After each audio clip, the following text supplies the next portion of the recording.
Assalamualaikum and greetings to Madam. We are from Faculty of Built Environment, Class BE 2243B.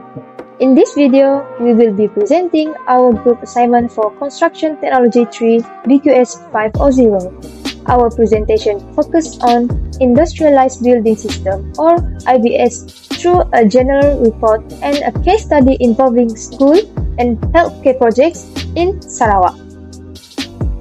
This assignment is divided into two tasks.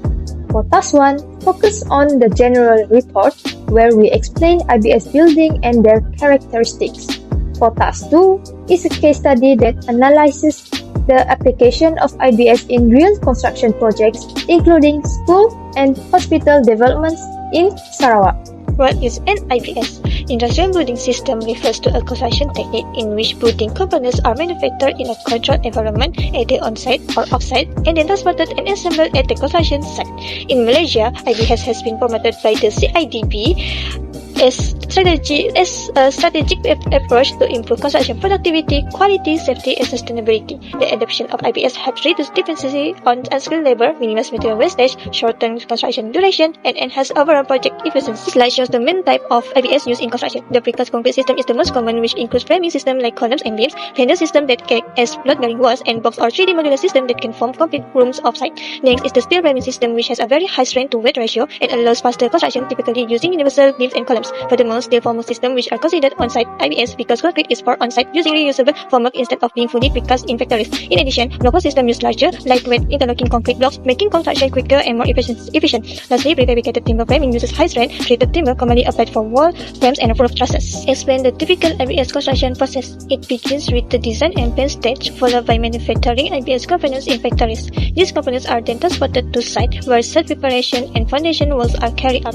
After that, IBS components are installed and assembled, and finally joint treatment and finishing works are completed.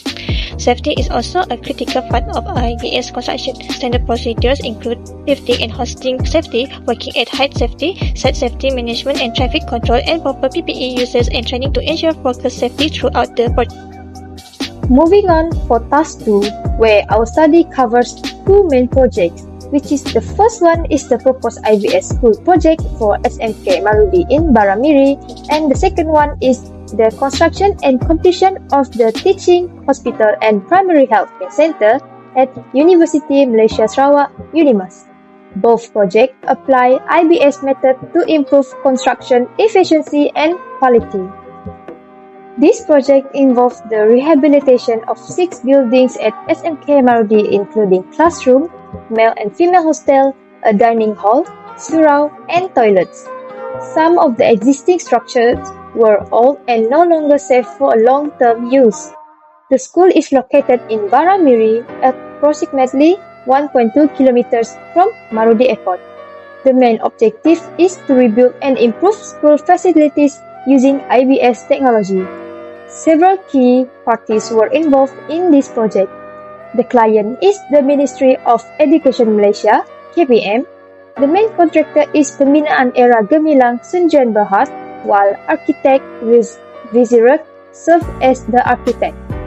Civil and structural works were handled by Jurutera Perunding Waba, and mechanical and electrical works by Perunding Elekmek. Quantity surveying services were provided by FCH Quantity Surveyors, with Caswell Industries that supplying IBS component. The construction method used in this project is hybrid IBS. This system combines precast concrete components such as columns, beams, wall panels, and staircase with a selected steel framing elements. The hybrid approach is especially suitable for classroom buildings as it improves structural performance while reducing construction time. The construction process begins with off-site manufacturing of IBS components in a controlled factory environment. These components are then transported to the site using trailers. On-site activities mainly involve alignment works, temporary bracing, and completing permanent connections, which help reduce site congestion and improve efficiency. For material, half-wall panel walls, these rock-wool insulation are used for both internal and exterior walls. This material provides good thermal and sound insulation for the building. The roof system uses galvanized iron sheets, which are durable, lightweight, and suitable for IBS construction.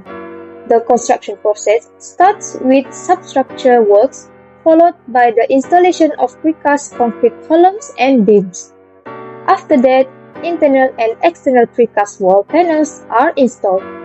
This sequence allows faster assembly compared to conventional construction traditional method and ensure better quality control. Safety is a critical aspect, especially since construction takes place within an operational school area. The site is physically demarcated using hoarding, fencing, and covered walkways. Lifting and installation activities are strictly controlled to prevent hazards to students. Traffic and material deliveries are also managed carefully to ensure overall user safety. Several challenges occurred during the project which are common in government construction works. These include site-related constraints, limited access and movement, budget and procurement limitation, and lack of storage space.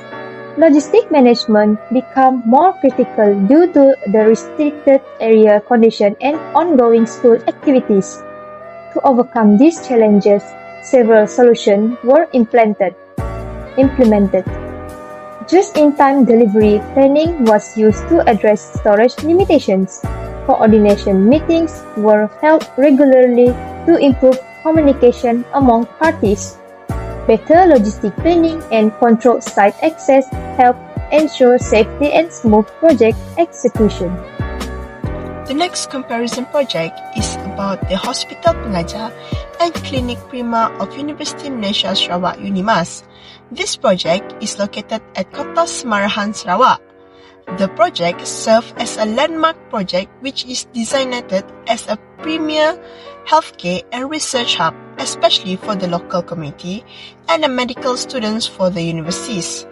With a capacity of over 300 beds, this facility is expected to be fully operational by November 2026, especially for the main hospital, which is the Hospital Pengajar. This specific project is representing a total investment of approximately 485 to 486 million ringgit. This massive undertaking is led by the Ministries of Higher Education, with Perbanas Emas Senduan Berhad serving as its main contractor and also supported by a specialized teams of architects and engineers and other consultants. To ensure more efficiency and precise construction methods and procedures, this project utilized precast concrete systems of IBS. This involves the manufacturing of columns, beams, and facade elements in a factory setting under a strict quality control.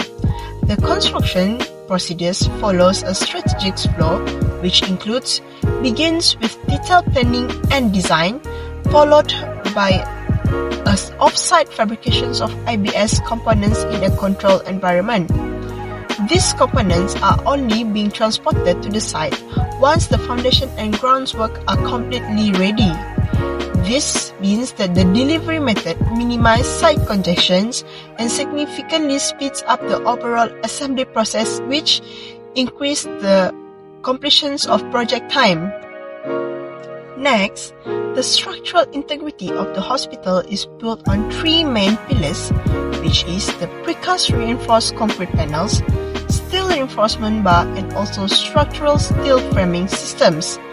Following the substructure works, mechanical and electrical installations are integrated seamlessly with the IBS component installation.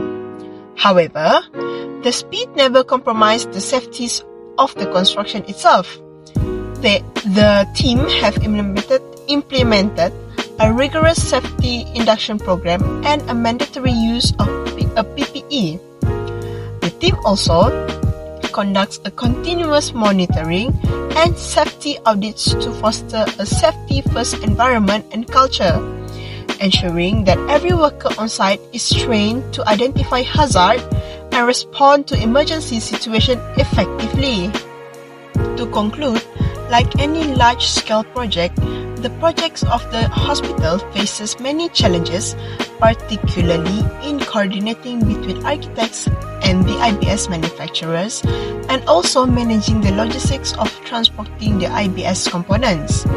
To overcome this issue, the teams of consultants and contractors have implemented a daily coordination briefings and advanced progress tracking systems. While the initial investments of IBS itself is higher than the traditional methods of constructions, these costs are balanced by shorter construction durations and also reduced labor on site. Ultimately, this approach leads to a better quality control and long-term maintenance costs, providing that adaptability and flexibles are the key to the success of the projects. First two IBS projects, Hospital Pengajar Unity Malaysia Sarawak and SMK Marudi. Unimas mainly use high-strength precast reinforced concrete and structural steel suitable for a large and complex hospital building. In contrast, SMK Marudi use precast concrete with lightweight steel framing, which is more practical for faster construction and easier handling in remote areas. Regarding the construction process, both projects involve substructure works, IBS component installation, quality checks, and finishing. However, Unimas require more complex coordination due to large precast elements and multiple services, whereas SMK Marudi focus on simplified installation because of limited site space and accessibility. In terms of safety and challenges, Unimas face issues such as heavy lifting operation and a shortage of skilled IBS installers, while SMK Marudi face budget constraints, remote location, and limited storage space. Overall, Unimas emphasize high efficiency and technical coordination, while SMK Marudi prioritize practicality, fast delivery, and site management. Shows how different IBS approaches are selected based on project needs. For conclusion, IBS is a modern construction approach that offers significant benefits in terms of productivity, quality, safety, and sustainability. The Unimas Teaching Hospital project showcases the suitability of IBS for large and complex institutional buildings requiring high quality and precision. The SMK Marudi IBS school project demonstrates how IBS can effectively address urgent public infrastructure needs through rapid and safe construction. Both case studies confirm that IBS is a versatile and effective construction method when properly managed and planned.